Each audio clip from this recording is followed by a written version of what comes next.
better. So some things we repeated from last week, but we actually did them, like the hand on the back.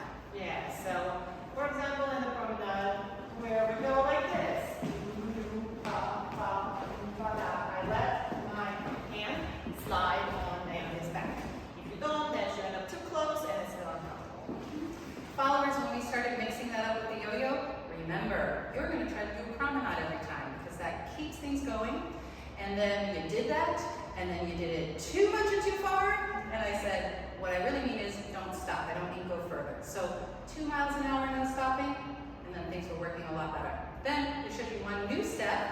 We have a little cliffhanger ending to the class. It was the swing up and close.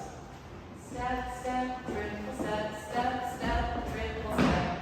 And it's brand new and fresh, so it doesn't have to look good, but we want to keep that rhythm really, really strong. One more time. Here it goes. Boom,